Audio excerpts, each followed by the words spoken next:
Selamat pagi anak-anak. Pagi, Pak. Bagaimana kabarnya hari ini? Baik. Oke. Sebelum kita mulai pembelajaran kita, siapa yang maju memimpin kita? Hengki, Pak. Oke, Hengki, kamu silakan. Sebelum kita mulai pelajaran kita, marilah kita dengarkan dan kita berdoa. Amin. Oke, terima kasih. Siapa yang masih ingat pembelajaran kita minggu lalu? Membaca.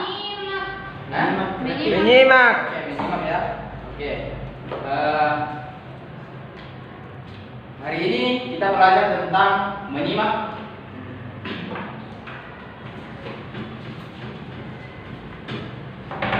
Hari ini kita belajar tentang menyimak ya.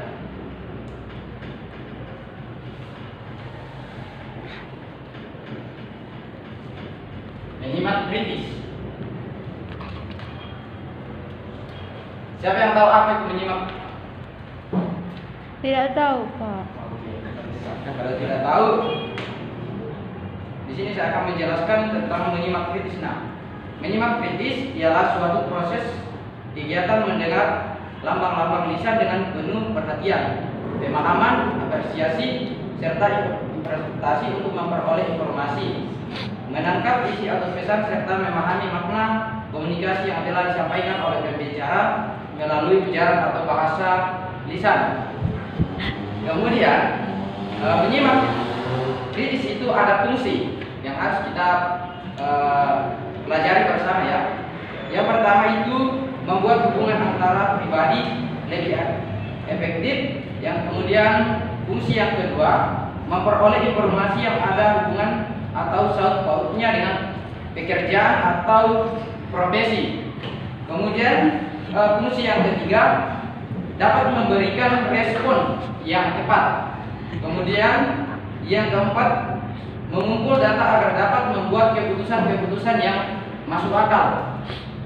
Di dalam menyimak kritis itu ada juga tujuan yang harus kita pelajari bersama.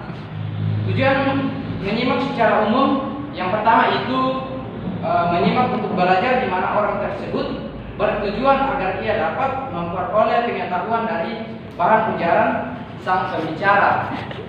Kemudian yang kedua itu menyimak untuk menikmati di mana orang yang menyimak dengan penekanan pada penikmatan terhadap sesuatu yang dari materi yang diujarkan atau diperdengarkan, terutama sekali dalam bidang seni.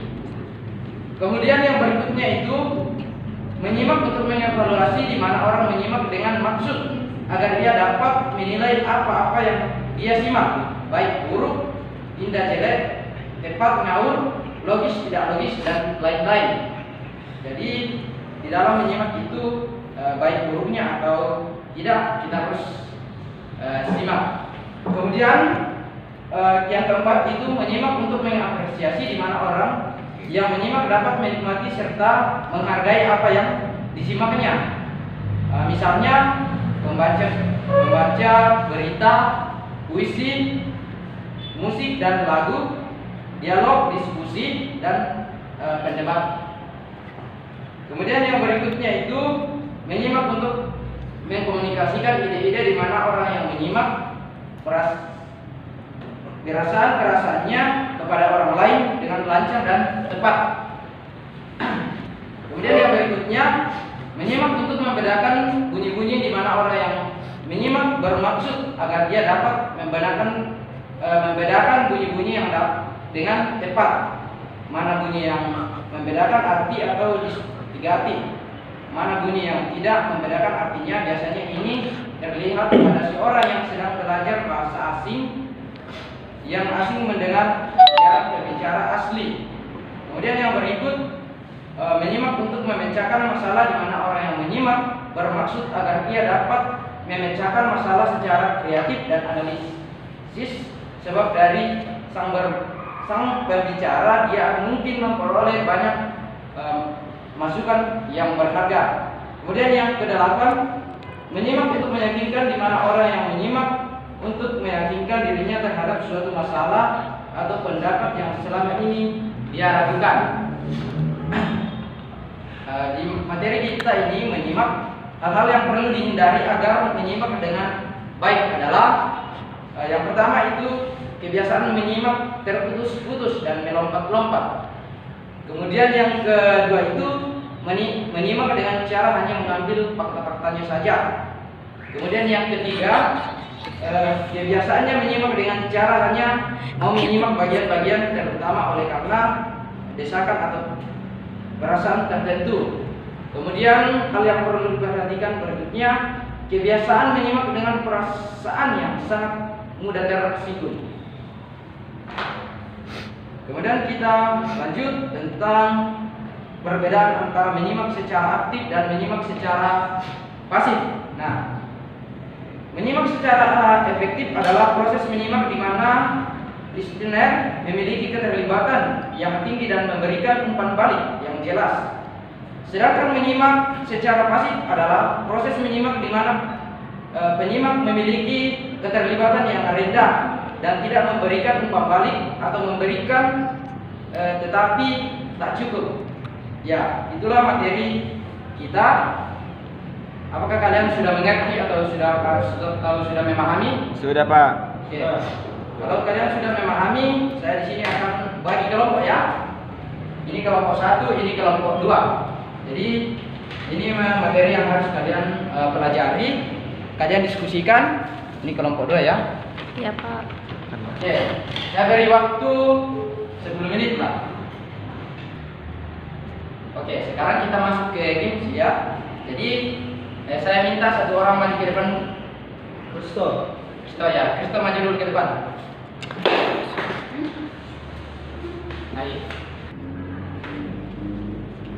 Jadi satu orang di sini ya yang menentukan lagunya. Jadi ketika lagu berjalan dia bilang stop. Jadi siapa yang megang spidol itu dia akan maju ke depan. Jadi Irfan ini akan menghadap ke papan tulis. Jadi membelakangi teman-teman. Lagu apa yang kita nyanyikan? Lagu apa? Ya, kita akan bernyanyi Garuda Pancasila. Mulai. Garuda Pancasila. Jadi Iren yang maju ke depan. Lanjut lagi, kita cari satu lagi. Lanjut lagi bernyanyi.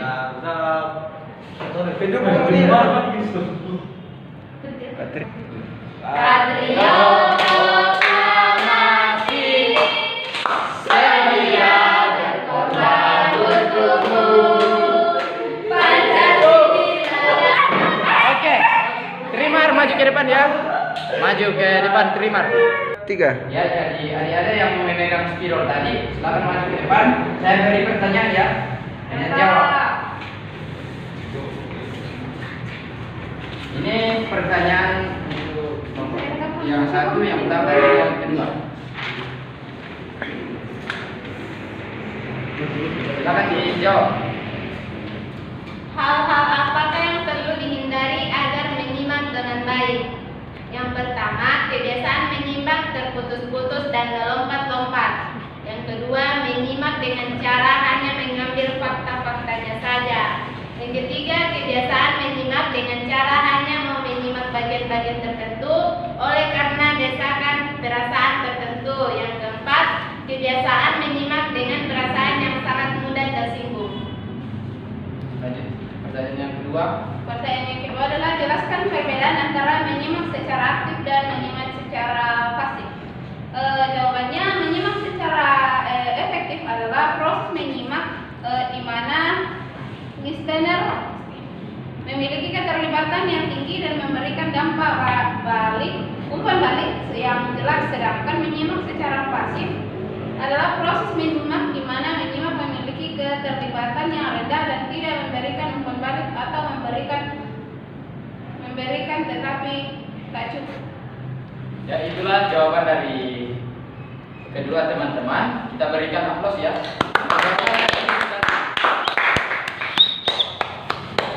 Ya, sampai di sini materi kita. Sampai ketemu